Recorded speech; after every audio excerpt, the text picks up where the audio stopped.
Hello, Ben. Hey, dude, how are you? Doing well, thank you.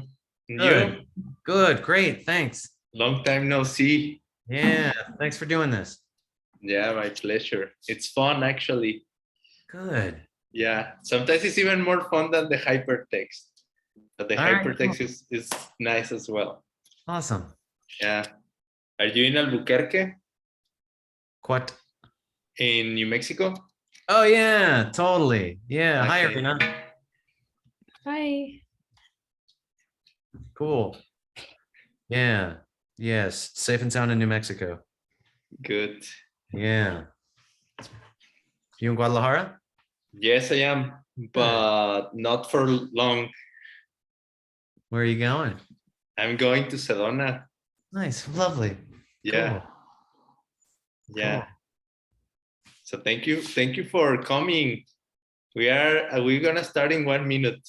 Very good. So I will encourage the other two panelists, Venerable Jigme and Jerome Giovinazzo, to join. Hola, amigo. ¿Cómo Hermano. está? ¿Cómo está? Bien, amigo. ¿Y tú? Bien, Hi. también. Hey, guys. Hey, Hi. Ben, Arena.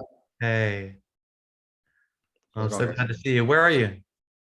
I am in a cabin in the woods, just outside of Toronto, about 4 hours north of Toronto in the country.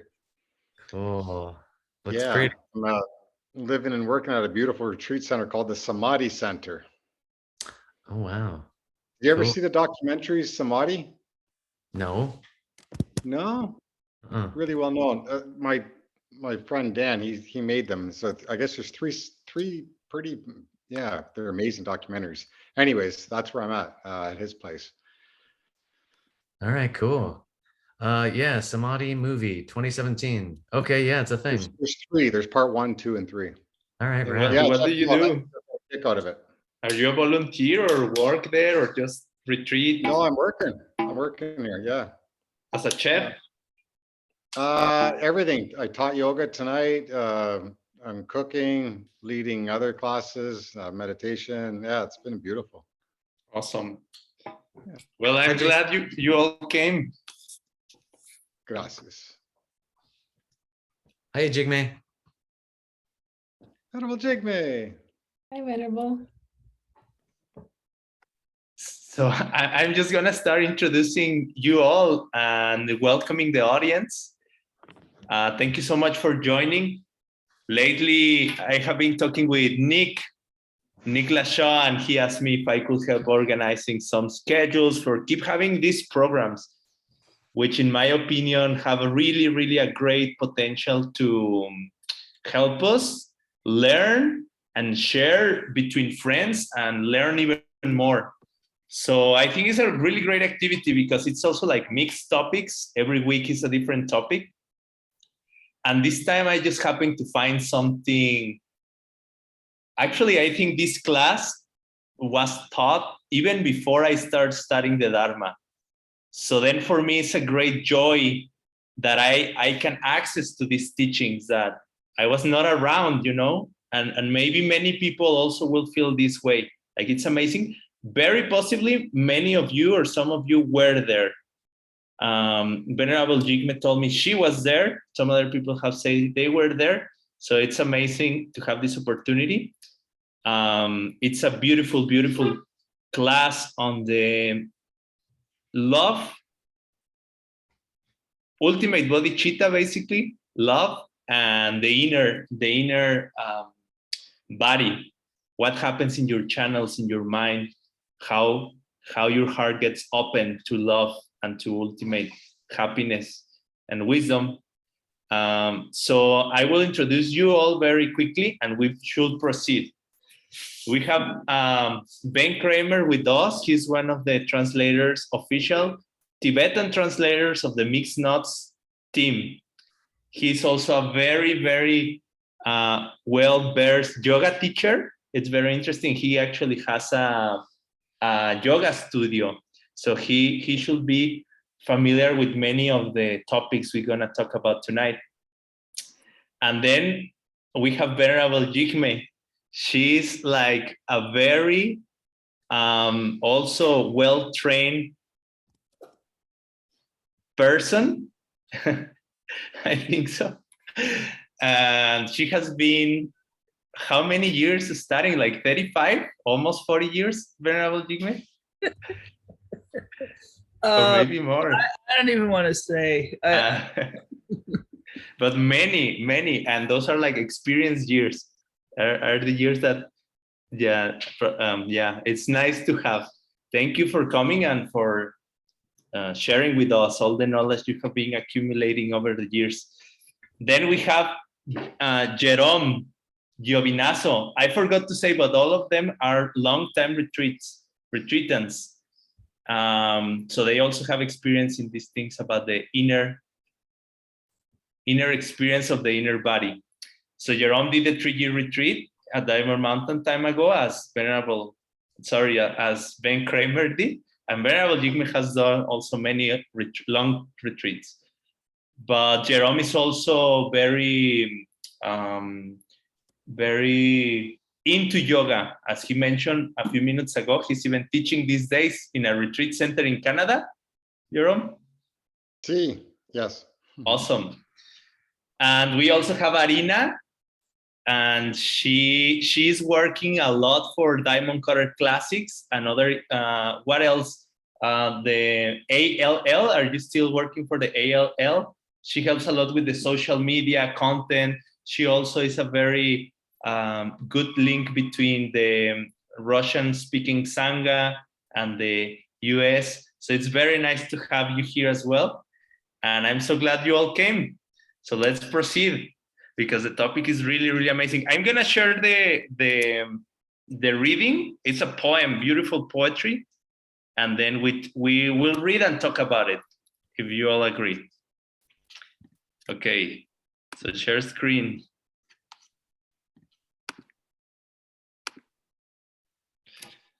Beautiful. So I would like to ask Ben Kramer if you would like to read the first verse, including the title. And if you feel very brave, also I will encourage you to read the Tibetan title. Oh, yeah. Sure. Ugyun Trilu, a springtime song of the colorless light. Beautiful. Thank you so much. Here you don't have to read the Tibetan. Oh, good. The blessing of the heart teacher's kindness releases the knot at the heart. You gaze upon faces of infinite planets and know you will be their savior. Okay, maybe one more verse. To reach it, use inner and outer methods. Outside the Empress Negu's machine, inside the 7 causes and fruit. The wind flow is freed, the light stream bursts. Okay, so why don't we start talking about just even about what this poetry is about? And you all read it, I bet, and many of the people attending also may have read it. If you could just share in general, what do you think this poetry is about, or how did it strike you personally? I would like to start with you, Ben, since you just read, and then we move with each panelist. Just like a general thoughts on the poetry. Yeah, it's funny. When I saw that we were doing this reading, I called Nick and I said, Nick, my gosh, do you see what Hasso says we're supposed to do tonight? Are you sure that's okay? And he said, yeah, Hasso checked with me and everything, it's fine. And Gisha Michael said once that I could teach it. But it's like heavy, deep, beautiful, it borders on like super sensitive, like secret stuff. And I think that it's so beautiful in a way. Like sometimes I think that teachings on compassion, like that used to be secret, like the Lobsang teachings, which this is very much akin to, related to, that it's cool that they were secret, because then people knew when they were getting it, they were getting something unbelievably special. And And now it's like everyone's getting Donglen, and Donglen is so popular, but I'm like, oh my God, people are getting Donglen. It's like these unbelievable meditations. Here is this: you gaze upon the faces of infinite planets and know you will be their savior. Like, it's not, I don't know. I'm confused. Like, is it okay to say that to people, or is it like such a blessing? Like, it's a risk. Someone could say that and think it's silly. And then it could, I think it could hurt you very much if you hear that and you dismiss it and say like, oh, what does that mean? Or that's silly, or it's weird. But it's also possible there's this idea of like a, what do they call it? Sieben Mendokba, they call it, an unstoppable seed. That if one time you heard in your life someone say that you could gaze upon faces of infinite planets and know you will be your savior, you will be their savior, that something could happen at your heart and you could have that vision, and that it could be true, that maybe yeah, whatever, maybe our own afflictions and the ways that we'll misunderstand and the ways that we'll get it wrong and the ways that we'll get carried away or not take it seriously enough, maybe we should just spin the wheel and take a risk and have that unbelievably precious seed in our heart to have heard that in this life.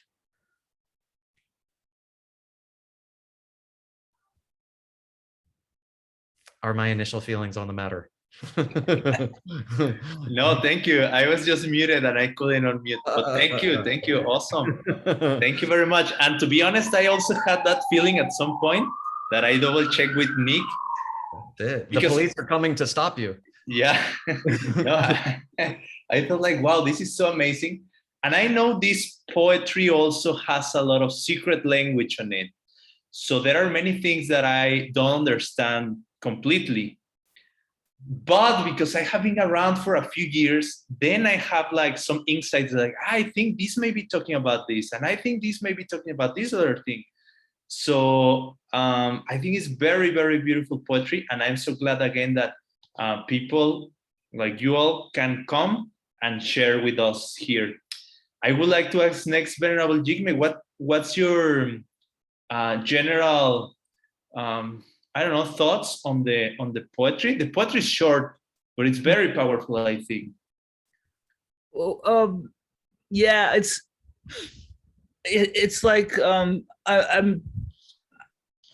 it's written in a style that's very much personal to Geshe-la. And so if you've heard his teachings, then a lot of it will strike a chord with you that then it's familiar in a sense. It'll resonate with something you've heard before. And then again, it might not. And so this is my experience with it. It's like some of it is like, huh? And some of it is like, oh yeah, he's talking about whatever it is he's talking about.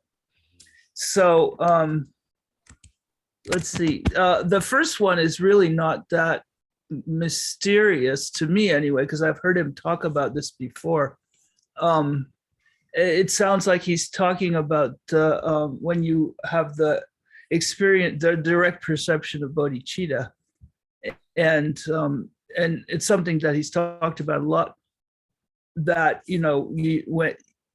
but it's in relationship to the knot, opening the knot at the heart, which is where he was going with the rest of the poem, and also when he was teaching it. And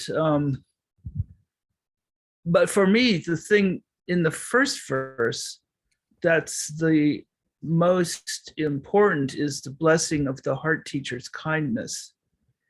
And that's everything else is hinging on that. So he talks about, if you see emptiness directly under the influence of bodhicitta, then you'll have this experience of seeing the infinite beings that you are intending to help and that you can help. But he doesn't always say it's the blessing of the heart teacher's kindness. And so the whole poem is something to meditate on, like bit by bit. and so for me, that was the most, the thing that jumped out the most is that, you know, it's all dependent on having a teacher and having that relationship. Jigme, it's so cool.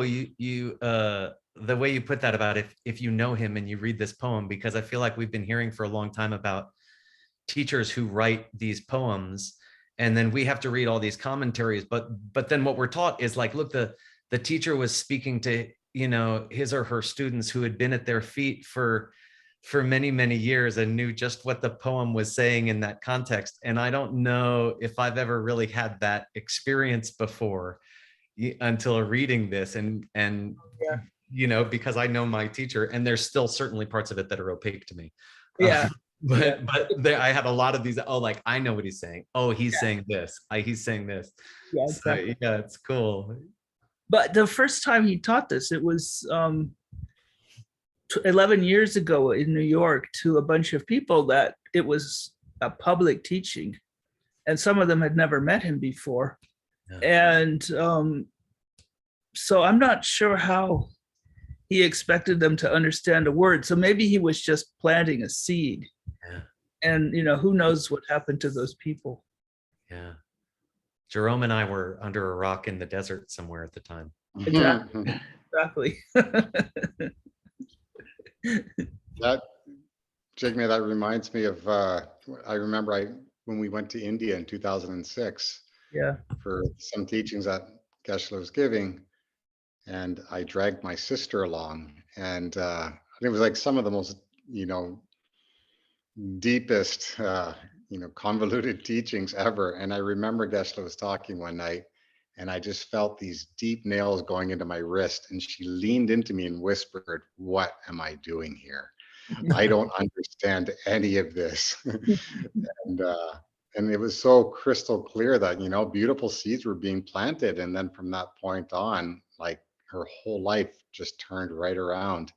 And it was, you know, just by making that effort to come out all the way across the other end of the world to hear teachings that you're not even really clearly understanding, but you know that there's an incredible power behind the words and the person speaking them. And there's a lot more behind the words, right?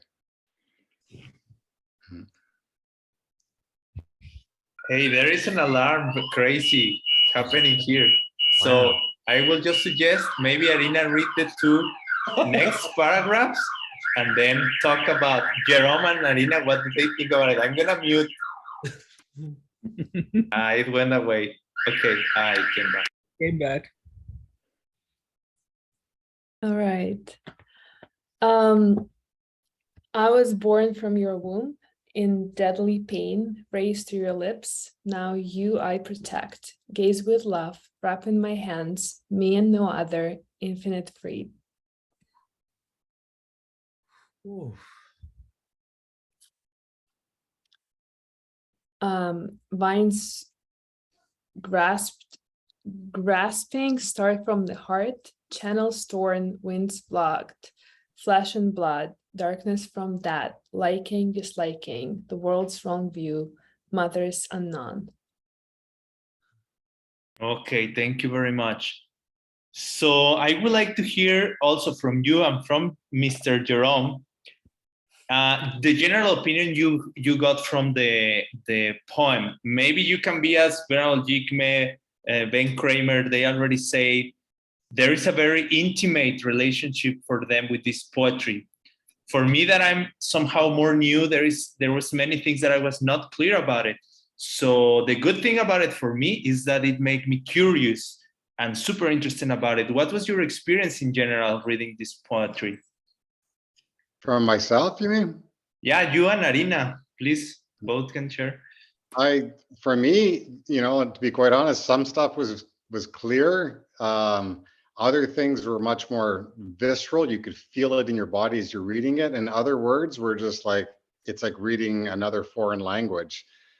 I find personally a lot of these beautiful things that are being written in this poem, quite often they just start to come to you in your own practice. It's not even things that you can really conceive of with your mind. You know, your inner world just starts to shift and change rapidly.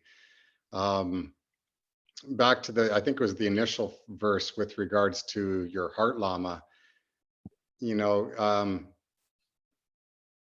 many years ago, something just came to me, go find your heart teacher. And I had no idea what that was, not a clue. And I thought I imagined it, and I just kept looking and looking. And maybe a year later, I heard about this person giving a teaching out in the middle of the desert, and I had no idea who it was.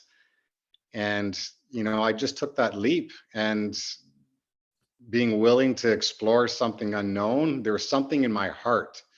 And it's interesting, you know, it's called a heart teacher, and I felt something from my heart pulling me. And, you know, all of a sudden, within probably the first 4 minutes of ever seeing this person, I knew I had come home. You know, this is someone that I had spent a lot of time with in my past lives. And it's almost like 1,000 steel doors were opened up in meeting the heart teacher. And I believe that the more time we spend with our teacher, the more that we, you know, study, and all of a sudden, a lot of this poetry starts to just become revealed to you. You know, it's no longer a secret. And no matter how much you study some of this, there are wisdoms within these words that are revealed to you in a way that we can't even understand with intellectually, you know.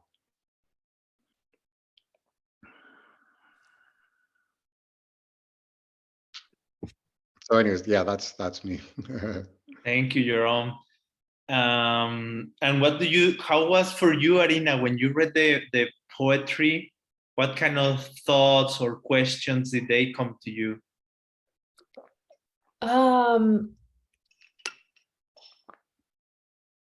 Well, I just realized that I don't understand it. It's like I probably understand, I don't know, 1% if I'm lucky of what, you know, of the things that, you know, they're trying to say. But I guess something that I could share is that it's just kind of brought me back from my work day where I was upset about somebody's not sending the right email and stuff, and, you know, the content on social media not performing the way it's supposed to perform, to something that's really important. And maybe I don't understand like 99% of what this poem is saying, but it's I'm just trying to hold on to that feeling that it gives me inside of me. And even though my practice is pretty lame these days, I'm just like, in my heart, I'm trying to cherish these feelings that, you know, this is something that is really important, and this is something that I want to reach one day. So, and yeah, and just remembering my teacher, and kind of like being grateful to them for planting the seeds in my heart so I can feel those feelings, you know. Thank you very much. Actually, I think it's very beautiful what you're saying. And again, I feel so lucky because these things are recorded, because I was not around when this happened. And maybe later, for people who's interested, again, I was a little shy to choose this topic because things that we already discussed. But I went ahead because it is in the knowledge base and it's open, and it was, as Venerable G can say, it was taught openly. So then I was like, okay, let's go for it. It's so beautiful. There is like 3 recorded videos there that go through the meaning or the essence, I will say, of this poetry. And I had a chance to be able to watch some part of it, not all yet, but I found it so beautiful. And so 2 things that I would like to share quickly about this poetry is that it was very interesting to me that Geshe Michael say that this teaching, this poetry, this poem was written by a monk named Lobsang Chundzin. and I think that was very, very interesting. And also he said that this poetry was written in the Milarepa poetry style. in a specific kind of rhythm or beats that Milarepa did as well. I will propose we keep reading, and maybe if we had a chance, then we can start talking about somehow of what each paragraph is talking about, but let's at least to have the beautiful opportunity, read it all. Now I would like to ask Venerable Jigme if you would like to read the next 2 paragraphs. Yeah, sure. One thing I would like to point out, though, before I do that, is that this poem is a combination of basic Lam Rim, and that should ring a chord with people who have been paying attention to the Lam Rim teachings. And at the same time, he's weaving in it the actual physical experience that comes when you meditate deeply on those topics. So that's just, I think anybody could probably read it and get a lot out of it if they're familiar with Lam Rim. And so anyway, serve your heart, teacher, learn and think, find the quiet, fill mother's hopes, few wants, satisfaction, eating with care, and a tiny picture of a pot on the stove. So this is all straight from the Lam Rim except the last line. Begin her machine with the wheel sustained, blessing found, straightening, gathering, spreading the drops. I think I lost you a moment. I don't know if everybody lost you. Did everyone lose me? Could you read the 6th one again, just for the recording? Blessing. Begin her machine with the wheel sustained, blessing yourself, indestructible world, experience to bliss, the knots unbound, straightening, gathering, spreading the drops. Thank you very much. So, for example, when I first read the reading, I really thought like, oh my God, the machine, what machine? Who's what Negus machine? What is this, inside, outside? But again, as I say, I start discovering little by little, out of amazement, I guess, and the beauty of this reading, it encouraged me, like, I really want to know, and that make me go and try to find out what all was talking about. So what if we go through, I don't know, a few interesting, like, let's talk about the verse number 5 and talk about what each of these things may be encouraging us to do. What do you think? Like, well, how will you serve your heart, teacher, in this sense? What does it mean to learn and to think? Find the quiet and the rest. That's basically how you serve your heart, teacher. Mm-hmm. It's to some gong, right? Yeah. Listen, contemplate, meditate. The threefold method for developing understanding. And filling mother's hopes is bodhicitta. Mm-hmm. He talks a lot in this about how all beings are your mother, which that's another big topic in the Lam Rim. I like the few wants satisfaction. You know, it's that idea of serving. You know, you serve the material life exclusively, and then also still get your spiritual boons. So it's like, you know, so much of our effort has to be put into our practice, and you know, just keeping things simple, having few wants, being happy with what we have, and then there's so much room in our mind and our hearts to be that, you know, that sponge to soak up the blessings from the Lama.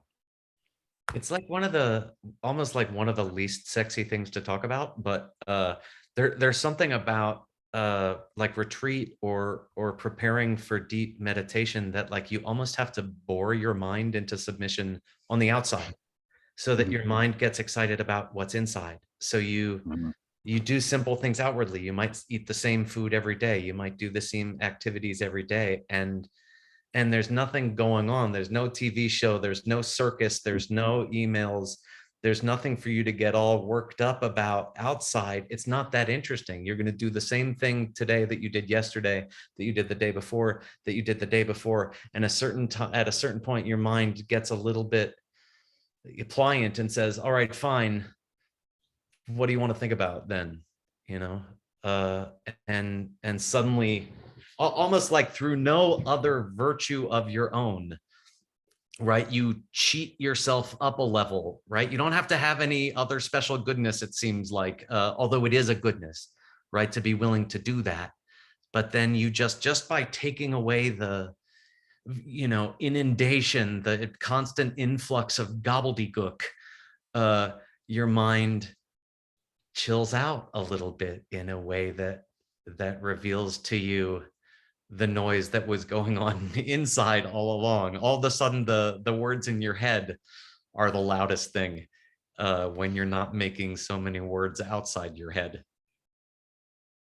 I find I like that, you know, about this idea of finding the quietness, getting the stories to just stop for a while. And I think I've found over the years, a lot of people find it difficult to even grasp what it would be like to have the mind quiet for a couple minutes. And, you know, it's like they think they can't exist. And it's like, it's even to get a taste of it for a minute or so, or a few seconds of just total stillness and quietness. It's like, there's nothing like that. Yeah. So in a way, if I understand correctly, this poetry is in a way a lamb rim, in the sense that it's taking us step by step. What do we have to do for this to happen, isn't it? It says, okay, this happens, releases the knot of your heart. The blessing of your heart teacher releases the knot of your heart. You have this beautiful experience of the direct perception of love, bodhicitta. And then how are you gonna do it? And then it says to get there, you're supposed to use inner and outer methods. Could any of you talk about some examples of what outer and inner methods will be? Mm-hmm. You know, when you do yoga, for example, right? You work the body, and that has an effect on the breath, which has an effect on the subtle energies of the body. And then this settles the mind, and then you come out of a nice yoga practice, okay, a well-designed, sweet yoga practice, and you feel nice. You even have nice thoughts. You might even be a little bit less inclined to yell at people in traffic as you drive home from your yoga class, for a little bit. You know, you don't yell until the fourth person who cuts you off instead of the third. And but you could also, if that's true, you see, right, you can go about it the other way. If you think nice thoughts and that has an effect on the subtle energies in the body, which has an effect on the breath, then literally oxygen is delivered to your body more efficiently. Like you would literally heal your physical body by thinking positive thoughts, right? So then, right, there's like a yogi's oath, chinang tablat sorbet, right? Like what's more powerful, okay? Should you go from the out to the in or the in to the out, right? Is it more powerful to work your body to heal your mind, or is it more powerful to work your mind to heal your body? They say most powerful is anything you can do that fuses those two. Chinang tablat sorbet, to strive after methods that somehow do both things at the same time. Work from your heart on the inside while you work on your body from the outside. Yeah, thank you so much. Thank you so much. I was very interested to find out that when I read this and I see the machine, right? Mm. And then Geshe Michael explains something that the machine in Tibetan, I don't remember the word, but it's a word that it's used as well for yoga. Yeah. A machine is, it's the same word. It's another use. Tunkor. Or It's probably up there, right? Tunkor. okay. I think so. Just scoot the reading a tiny bit. See if Tunkor is there. Here. Oh, okay. I would think. Where? Maybe not. Tunkor. There it is. Last two syllables of the second line. Yeah. What That's talking about Empress Negu's machine, that's Niguma Yoga. so it's basically the yoga of Lady Niguma. Many times we get trained to do, right? Yeah. And actually with YSI, I think they're teaching it now or they just taught it. And Connie did a whole lot of research on the rest of this stuff, how the winds work. And if people are interested in this material, you could go back and check out YSI because Connie's worked really, really hard on that. Yeah, yogastudiesinstitute.com. Is it that simple? Yeah, yogastudiesinstitute.com. Yeah, Sorry. Yeah. Great. Yeah. And then I also found out that the 7 causes and fruits is the 7 steps to develop bodhicitta. Right. Yeah. Something we study, as you say, in the Lam Rim and other classes. Yeah. Would you like each one of you to share maybe examples in your personal life? How do you do like inner and outer activities? I don't know, maybe when do you use daily activities to improve your practice? I don't know if some of you like to do other forms of exercise or certain activities that you feel, I don't know, I have here people who sometimes before meditation, they like to take a certain kind of shower who helps them in the outer to maybe to talk a little bit how in your personal life you find connections between things that you do, activities, and how that changes your emotions, therefore your energy, and maybe soften or makes you easier for you to be kind, let's say. If each one of you can find some, even maybe sometimes watching certain kind of movies or whatever comes to your mind, and let's see how can we get inspired with your personal practices.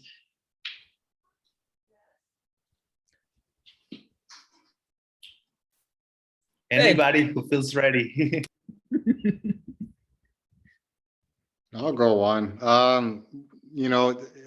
One of the things that always stick out in my mind that my holy teachers always taught me is that the foundation for our practice, it's not so difficult. It's not all these wild, exotic poems, things that we don't understand. He says it's just kindness, really working with kindness.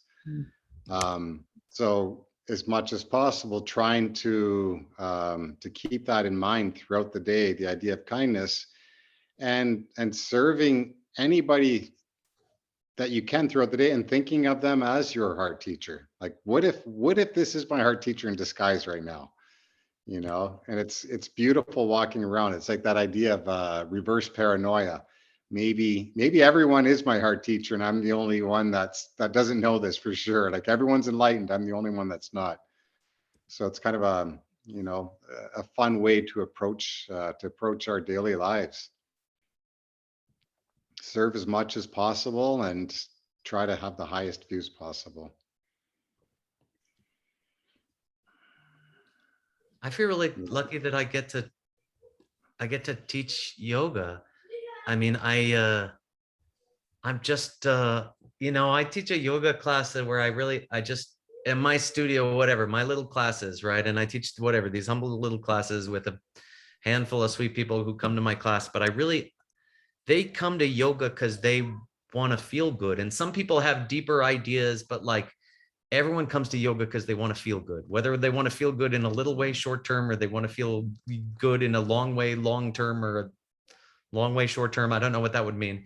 But my job is to try to help them to feel good. And this is like, so outwardly, I'm like, hey, do this with your body, do that with your body. And on the inside, I'm trying to encourage them to just like notice the beautiful sensations in their body. So like outward, like I'm serving them and I'm trying to show them what to do and I'm trying to show them what to do with their bodies, but I'm also like I'm trying to help them to feel good. And I just feel really lucky because I get all these, like, I'm hooked up, like I'm getting all these little seeds for me, like on one, like, that's cool. I'm trying to serve them, but they're coming to me and they're saying, hey, how do I try to feel good? And I'm trying to help them feel good in their bodies and trying to help them feel good in their minds. But like, I'm reminding people all day to turn their minds towards what's beautiful in their bodies and in their hearts. And like, every now and then I accidentally remember for myself. And I know it's from teaching people. I know because I have to say it enough times a day or they'll cancel their membership to the yoga studio. I have to say it enough times to them. And I'm just lucky that I get to do this, that I've cornered myself in this position where my job is to remind people of how beautiful they are. And every now and then I accidentally think maybe I'm not so bad either. And it's a nice feeling. And I chalk it up to the, this outer and inner work that I get to do. Every time someone comes to you and says, hey, I hear you're studying something. I hear you're into something. Like, is there any chance you can tell me how to use that to feel good?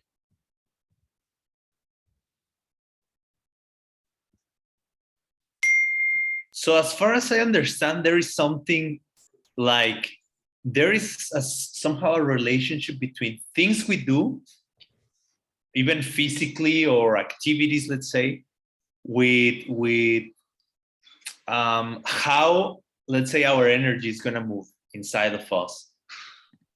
And that energy has to do also with the emotions that we are going to all of a sudden feel like either, I don't know, happy, motivated, or it could be bad as well, I guess. We could feel irritated after repeating, I don't know, certain activity that we don't enjoy, and we have to do it over and over and over. And then at the end of the day, we're like, I'm done with this. So I would like to ask, what's your opinion on activities who bring us joy and fun? Maybe it's playing a certain sport, doing a sport that you like, or playing a certain instrument that you like, or watching certain music, movie or music. Do you think those could be considered, with the right intention and motivation, outer methods to reach certain movement of the energy that eventually could help you to understand better or be, I mean, to me, to be honest, it's easier to be kind when I feel happy. If I'm happy, my dad comes home and I'm here and he needs something, okay, like, yeah. But if I'm not, if I'm feeling insatisfaction, maybe even because, I don't know, I'm not making enough money, whatever other thing, I notice, I kind of respond with insatisfaction. And then later I realize it doesn't have to do anything with that person, but because I'm already carrying insatisfaction, I tend to be more rude. I can be. So what's your take on having fun or using these other kind of outer methods, but with this particular intention of being nicer to others, understand better? And I really would like to hear fun things that you really enjoy that you use for your practice, even if they may seem not related to practice in a traditional, conventional way. I love dancing when I'm upset. I mean, it's not like I love it, but it's like something that I do. And especially when it's work for some reason, I'm just like, I'm going to just dance it out because I don't have any other solution. Or also driving, because I drive to Sedona a lot, and it's like an hour and 15-minute drive. And like just like yelling some songs out, and for some reason it just like brings the energy up, and yeah, I don't want to be grumpy anymore, and that helps me be kinder to other people. So, I love that, Adina, the idea of dancing. We did that in Phoenix, right? We went dancing, and it's for me, it's literally become one of my yogas, and I share that with classes and tell people that, I give them the opportunity to do something they wouldn't normally do. And right in the middle of the class, we might just dance for 15, 20 minutes. It's a beautiful way to open the heart, release, get out of your way, get out of your own head. Yeah, and I think people need that place to feel it's okay to actually have fun. Like spiritual practice can be fun. There's you know, there's so many yeah, for quite a long time. It just seems like there's this idea that in order to be really progressing in the path, you have to just be very serious, and it can only look like in a certain box. And that's changing now. I'm seeing that, and it's beautiful. And if anything to open your heart is practice, especially when it's done with that intention. You know, I remember we had a dance a couple weeks ago, and it was an hour-long dance, and I was thinking about all the people in Europe right now, so many people suffering due to this war. And I just thought, you know, what if I could dance for them right now? What if I could send this joy to them? And it was one of the most beautiful practices ever, you know, and the energy does start to wake up, and your heart does open. So, yeah. You know, I didn't have like a real job for many years, and I was poor, and I lived, you know, in a ditch in the desert, and I, you know, it was hard, and then but it was also, I don't know, it was lovely. I mean, it was wonderful. I led a very blessed life. I was very fortunate, and a lot of people took a lot of care of me, and they made things real easy on me, and that was amazing. And then, you know, I did a retreat, you know, just retreat, and like everyone took care of me, and it was amazing. And then it was time to like come out and do stuff, and that was a big difficult transition for me, that like to now I need to have a job, and now I need to like have a home and like provide, and like, and then it was really, it stressed me out. And then we had a kid, and I was like, oh my God, you know, I've got to like, how am I going to take care of everything? And but the amazing thing about a kid, so I guess I'm saying one amazing thing to do, honestly, to have joy in your life, which is not, you know, I don't know if it's very, anyway, is to have a kid. And it's an amazing thing where you like, you're too busy, you don't have time, you have to get from here to here by, you know, this time of day, you got to get here, then you have this much time to do this, you got a meeting at this time, then you got to go, you got to pick up the kid, and then you have to walk slowly around the zoo for 3 hours. And it's hard to like get yourself to accept that that is your job now. Your responsibility is now to stroll, and you're like, oh, maybe I can make some phone calls while I'm doing it, but it doesn't really work. And being near, like, I don't know, being near children, like there's this perfect playfulness in them that's like correct.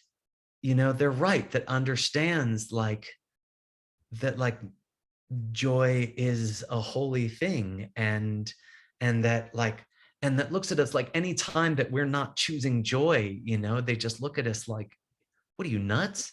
Like, this is how you want to feel? Like, I'm doing joy right now. What's the matter with you? You know, we're doing joy. What, you don't want to do joy?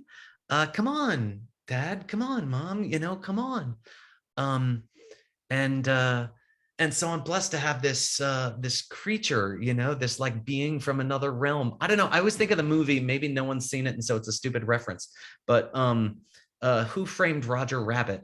Okay, which was this movie in the 80s. Okay, and it's like, whatever, there's normal people, but then they're like cartoon people drawn into the movie, and they're doing wacky things, and all the like normal people in the normal world are freaked out by the like toon people that are in the normal world. But like having a kid, it's like that. It's like living with a cartoon person that's come from this other realm, this other being from this like other planet, who has come and is still like, and just this incredible purity that yeah, he's just an unbelievable teacher of joy to me.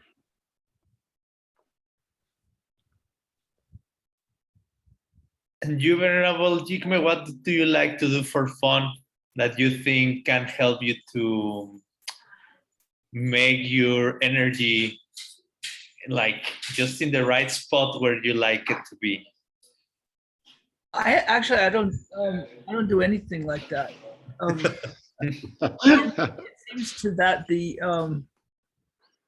if you're trying to serve others, then or just get along with people, then the joy is automatic, and you don't have to do anything to make yourself happy. So I don't. And actually, when people start doing things weird to make themselves happy, then I don't connect with that at all, to be quite frank. Maybe there's something wrong. Maybe I'm different, neurologically wired wrong, but that's just how I am. But I mean, I had an interview today, and we were laughing the whole time. It was a very serious interview, but I mean, everything was just fun. We were having fun. And, so we weren't doing anything special, and probably most people didn't really have that reaction to that interview. But if life is just happy. That's amazing. Maybe your fun thing is the practice itself, and that's wonderful. I think it is wonderful when you find joy just by doing what we are supposed to do. It's like even like the chicken and the egg, they are feeding each other. Maybe so, yeah. That's nice. I think that's nice. Sometimes I feel like I have to meditate. I have to be nice. I have to protect life. Like these roaches in my room, it will be easy to just kick it out. But I think it's beautiful when we can reach this place of peace and joy by living our daily life. Well, quite a long time ago, I got into that 7 causes and the 1 result, and I worked on it really, really hard. And it made a difference in my life. You can't just say, look at that bug and, I'd like to kill it, but I don't want, I'm not supposed to. But you have to, if you really work at it, then the bug is your little brother, and you don't want to hurt him, So I think all these things that they give us as teachings actually do work if you really apply them. And then later you don't have to, because, it's inherent. Yeah. Awesome. I think we are getting close to the end, but let's finish the poem, because there is 2 more verses. Who has not read yet? Jerome, did you read? I did this one already. Oh, sure. Did I? 6. Did you? We're on 6, I think. Oh, somebody hasn't read. There's one person. Ben, you read? Yeah. I think we're on number 6. I think 6? it's Jerome and verse 6. Okay. Okay, number 6. Begin her machine with the wheel sustained, blessing yourself, indestructible world, experience to bliss, the knots unbound, straightening, gathering, spreading the drops. Wow. Wow, as far as I understand, this is very advanced inner body works. And then? Number 7, you want me to read number 7 as well? Mm-hmm. The one of kindness seated before you, focus upon a single point at the spine on the level of the heart. Mind rides wind, a link to your own. And I guess let's just do the last one, isn't it? Yeah. You want to let someone else read that one? Everybody read already? Yeah, you can read it. Venerable Jigme, I'll let you have the Okay, last. okay. You can read the last one, Venerable. Oh, okay. Anyone walks by, hearts are linked. Every act, ask why. I am the one. Each year passing, the cloth is softer, and I will see the world saved.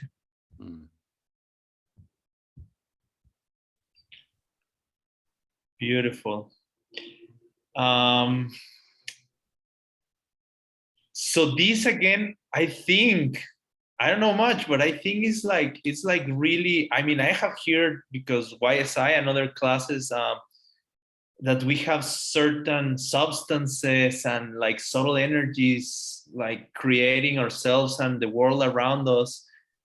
And this seems to be a very, very profound, in a way, instruction or description, let's say, on what actually we have to do and how things happen, that we can eventually make the world be saved. I don't know if you all, any of you would like to share what's your understanding on these particular verses, like a process. For me, number 7 is very unclear. I don't understand much of the one of kindness seated before you. Who may that be? But I think that's when you're meditating and you're visualizing your Lama sitting in front of you. Or you could visualize any being, just like a made up kind, something that you find inspiring.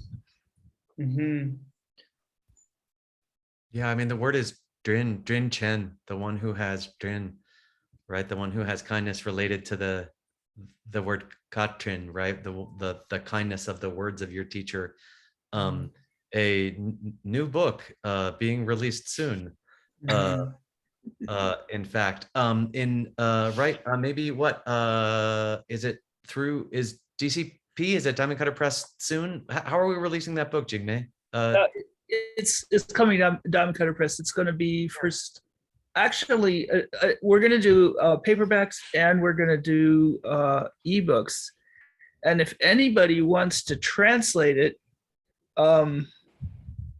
we're also we'd like to simultaneously release it in different languages. Cool. okay. What's the book, guys? I don't know if everyone knows what you're talking about. It's a book that it's like How Yoga Works, only it's what happened before How Yoga Works happened. So it's along the same lines. Geshe-la wrote it when he was in retreat, and so it's a very powerful, because his mind was very focused when he wrote it, and it's actually, I think it's coming out in 3 parts. He wrote it a long time ago and just never been finished. Cool. And it's a related topic, right? The words are related. When it says That's why you brought it up. Yeah, right. It's the words. Yeah. The kindness of your teacher. Katrin literally means like the kind words of your teacher. But yeah, so it's a direct reference to that. Single pointed at the spine at the level of your heart. Hasso, that's not mysterious for you, I bet. No, that's not that's not mysterious. But the one of kindness was, so it's referring to your heart Lama again? Yeah, absolutely. Okay, awesome. And here, well, I really love this part. Like, yeah, I think we also have to be, maybe it's too late to really talk about this, but I think this helps me personally to really be aware that this world is full of problems. Really, I mean, my world is, but that gives me also strength to move faster, to avoid being lazy, to use my time wisely, stop wasting my time. When I don't know, that's the way I interpreted this thing of each year passing, cloud is softer. It's like, okay, we have to take responsibility. We have to do it. We better do it. And then if we do, we'll see the world saved. Maybe I'm just imagining, maybe I'm being, I'm reaching too much, but the initial impression I got was that it was the feeling of the robes of the ordained on your skin as you have spent more time with your vows, that the cloth is more comfortable and more comfortable over time, that it feels sweeter, that the comfort in the robes in your vows is more beautiful over time. That's a very beautiful way to interpret that. I don't know if it's true. I took it in a different way. And I think both can be very useful, because for me, it gave me urgency, renunciation, but this is another way. if anybody else wants to add anything, or if anyone wants to give a quick, what will you think will be a good, just general advice for we all who want to understand and achieve these beautiful things? I think LOMRIM courses and Yoga Studies Institute. Yay. Yoga Studies Institute, they teach the outer method, and LOMRIM is the inner method. Yeah.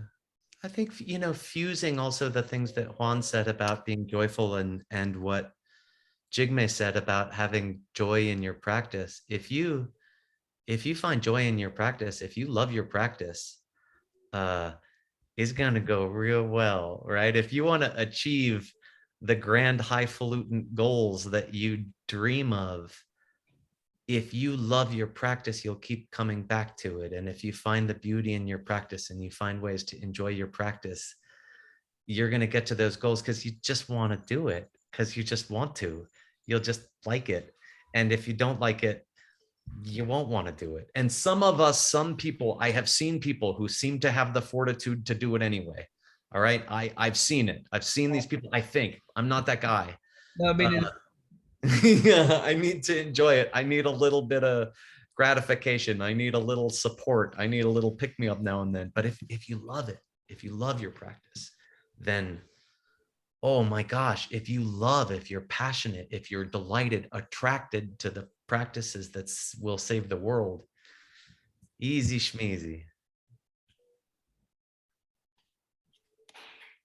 Very nice. Okay, so let's close because there is only 1 minute. Well, thank you so much for having come and for sharing all your experience and your points of view. I think it's a beautiful activity to get together as a group of friends who like these topics and study, and get excited. Let's see if we can reach these things, and they sound so amazing. So I think it's so beautiful to have this space to talk, to share, to learn. So I'm so grateful for having these kind of activities. As you know, it's like a part of this as well.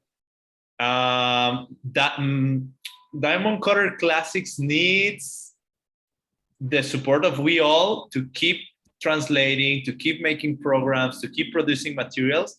So I would like to encourage you, if you can, whenever you can, if you can donate to Diamond Cutter Classics, that really helps all these kind of activities to keep going. I'm gonna stop sharing this, and I'm gonna put the link. If anybody ever wants to donate, you have the access to it. And what else? There is also beautiful books. I'm going to post the Diamond Cutter Press, who distributes all the books that the Mixed Nuts translate and publish.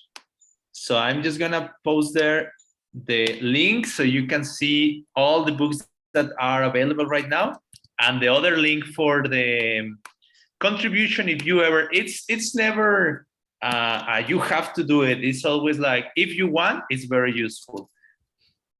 So I'll put it here. And thank you so much. If anybody else wants to add anything, you're super welcome. Juan, keep doing what you're doing, man. You're beautiful. Yeah, you are, dude. You are one of the most courageous, craziest people I know. Really, thank you.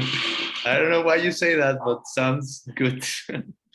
Because you take on this poem and you admit, I don't even know what this is all about, and you're just so beautiful in your heart, and you just want to explore and share. And I think that I don't know, that innocence is just what is so sweet to see, and it's nice to have that in practice. Yeah, thank you. Thanks for bringing us all together. Well.